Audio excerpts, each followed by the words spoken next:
Okay, now that actually is a good introduction to the next section. Well, before we think what Shepglazer said, who remembers who he was? Dialyzed constantly. That's the man. The vice president of the National Association of Patients on Hemodialysis, who went to Congress and he said this: if your kidneys fail tomorrow, wouldn't you want the opportunity to live? A bit like we just heard now, you see the policy from a perspective of somebody who is in that situation, but you might not be in that situation just yet. This structure, or this way of thinking, that is very closely aligned to Kant, as we've just heard, is what John Rawls thought quite a bit about. His question was what principles rational and reasonable people would choose for the organization of society. Now, he wasn't concerned with the smaller, more detailed regional level. He wasn't concerned with the global level, but really just with the principles that should govern society as a whole. Yeah? And he did that in two different pieces of work, in particular, A Theory of Justice and Political Liberalism. And we'll just talk about a few of those key points. The first is that he starts with something that he calls the original position. And this means that he thinks of a hypothetical scenario in which people choose which kind of principles they think they should adopt in society that would be fair to everybody. He uses this tool that is called the veil of ignorance, which is clearly a metaphor. It's a bit like justice. The allegory of justice, as you know, is always blindfolded. So the idea is there are a lot of things that you don't know about the society in which you might come. You know that you're reasonable and rational, but you don't know what class you will have, what position in society you'll have, what social status you'll have. You don't know anything about your natural assets and abilities, your intelligence, your strength. You don't know what you think will make life a good life.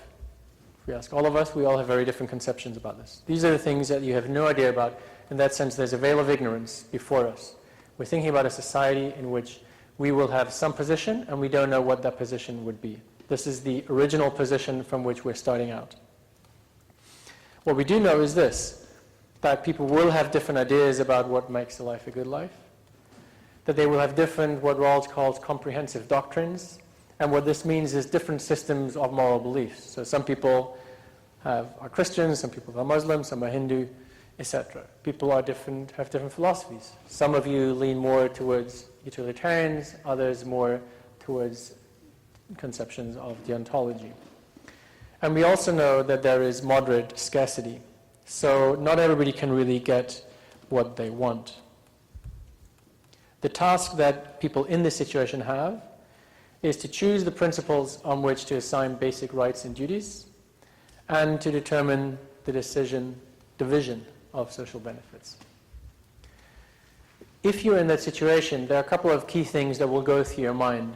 So the first is that life will probably be pretty unbearable if you don't have basic rights. If somebody can just snatch you off the street to do whatever the hell they want with you, that is not a good society to be in. You will also think, well, given the veil of ignorance, I could be at the very top or I could be at the very bottom. And I'll probably want to make sure that the way society is organized works for me, even if I'm at the very bottom, because I just don't know, as it happens to a lot of people in real life. And you will want access to some basic goods that you will need to lead a good life, such as a certain amount of money that you can use to realize different life plans. So those are things that you will think about when you are in this original position and you're thinking about what kind of principles would we come up with. And the way Rawls describes how we would go about identifying principles is broadly a top-down and bottom-up comparison of broad theories we have about how justice should be done in particular cases. So we might think about the examples that we talked about initially, about Joey, Melissa, Charles, and who gets one liver. That brought out a lot of general principles that we refer to, that you refer to. The trolley cases brought out other notions that you felt mattered. Then there are broader, comprehensive doctrines, utilitarianism, deontology, virtue ethics, a whole lot of other range of philosophical positions that we could take. And what the task now is to see how do we align these intuitions that we have about things, these views that we have from theories, with the requirements that we have in the original position, where we don't know where we'll end up, and we still have to find principles that will make life bearable for us, and ideally more than that. So Rawls calls this process the reflective equilibrium, the process of seeing whether the principles that we have match with our considered judgments, and the task is then to see what here requires revisions. Is it my considered judgments, or should I maybe see particular cases in a different light? We saw a little bit of a switch in the pill case just there, so there was a change in which people thought about evaluating a particular case. In this bottom-up and top-down process, what we try to achieve is some sense of coherence and reflective equilibrium as it is set out here by Rawls. He says it's an equilibrium because at last our principles and the particular judgments coincide, and it is reflective since we know to what principles our judgments conform, and since we know the premises of their derivation. So this is the ideal state, that we're very clear about how particular cases relate to theories, and that may change one way or the other. Principles may mean that our theories have to give, or the other way around. So Rawls calls this process overall justice as fairness. The idea that the principles of justice are agreed to in an initial situation that is fair. That is what the original position is, and what the veil of ignorance is supposed to guarantee, that we can come up with principles that are agreed to as fair. So fairness here functions as establishing some kind of level playing field, that whatever natural endowment people have or social circumstance are neutralized as much as possible. The principles that Rawls comes up with are two, effectively. The first principle is this, that each person has the same indefeasible claim to a fully adequate scheme of equal basic liberties, which scheme is compatible with the same scheme of liberties for all. So this is about equal liberties. Examples here are liberty of conscience, freedom of association, freedom of speech, liberty of the person, the rights to vote, to hold public office, due legal process. These things are absolute. They're strict equality. Everybody must have the same, so Rawls argues, if we start from the original position. You don't know where you end up with. Those are things that we would want for everybody, regardless of where we end up in the situation. The second principle then relates to unequal distribution of social and economic assets. So what he says is that there are two conditions. The first one is that social and economic inequalities are to be attached to offices and positions open to all under conditions of fair equality of opportunity. So you may not know where you start out from, but you would want to be assured that you could work your way to the top. It is okay that you haven't started out at the top, but at least you want to have that option open for you. And the second, which is called the different principle, is that social and economic inequalities are to be to the greatest benefit of the least advantaged members of society. And now think again of the scenario of the original position. You don't know where you end up. You could be at the bottom. So it is rational that you think, whatever arrangement I have, whatever inequality there should be, I should also be made better off. If somebody else is better off, and they have more money, and they contribute to the economy, and there are more jobs, and I get a job too, that may be okay. It would be better if I was at the top, but at least I would want that the bottom rises also.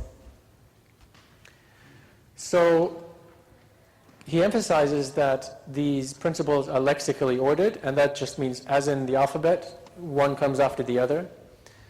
The higher principles must be fulfilled first. So equal basic liberties must be there first. Then we should be concerned with inequalities that deal with fair equality of opportunity, and then with the difference principle. Here's an example that illustrates how the distribution of different primary goods might be viewed in different situations. So imagine you have 4 countries. A is one against which you make the comparison. You see the total sum and the different amounts that different groups have in these situations. Rawls clearly argues against a utilitarian frame that he sees as the biggest threat at the time he did this work. So if you look at the least advantaged group in situation A, there's no big difference across the groups. In the next situation, the more advantaged group has the most. There's not such a big difference between the least advantaged and the middle group. In the last one, we have less than in option C. The most advantaged group has the most, but option C is the one where the least advantaged group is faring the best. So injustice or inequalities that are not to the benefit of all is the primary point that really drives this line of thinking. The point is that if you're worst off, you shouldn't be, you can be in a bad situation, but you shouldn't be worse off if other people are better off. Another question that Rawls is then concerned with is, to what extent will the principles that we agree on be stable over time? And on Rawls' view, the stability depends on an overlapping consensus. And here we just have a Republican and a Democrat viewpoint who overall have different comprehensive doctrines, but there may be some overlap. Or think of the case we had about the utilitarian and the deontological view that came to the same view about the unacceptability of the policy where a physician can harvest organs of one person to save the lives of 5. This is also a case of an overlapping consensus. So we may disagree on a lot of other things, but we can agree on some things. This is what is of particular importance for Rawls, because he thinks we want to respect the fact of pluralism. We want to realize that people have different comprehensive doctrines. That was one of the conditions of the original position. But we cannot force everybody to adopt the same view. So the government cannot prescribe what is the right view to take on a lot of these normative issues, but we can try to get as much overlapping consensus as we can. Now, the downside of that is, the good thing is that we respect pluralism of values. The downside is that we're probably more reluctant to force people to come to particular agreement. So on a lot of the issues that we discussed, such as to prioritize who gets access to what kind of services in what sequence, there are a lot of values at stake. In some cases, we may agree on what those are. In others, it's very difficult. And that is, in a way, a problem of politicalism that arises from the neutrality requirement that suggests that we should not suggest to individuals what values to ascribe to primarily. The starting position we have in politicalism is the contractualist justification, where people are placed behind a veil of ignorance. They don't know which position they will have. The result, Rawls suggests, is that there will be strict equality on political liberties, and inequalities may be permissible on economic and social issues if and only if the equality of opportunity is there and the worst off can improve. In this work, there are clear deontological themes that are taken off. It is anti-aggregation. It is opposing utilitarianism to some extent. Individual liberty plays a key role here, as does equality to some extent, and neutrality. But especially the latter poses this risk that we risk undecidability. In many ways, we'll just say, well, if we can have an overlapping consensus, then what can we do? We can't force people to adopt particular doctrines.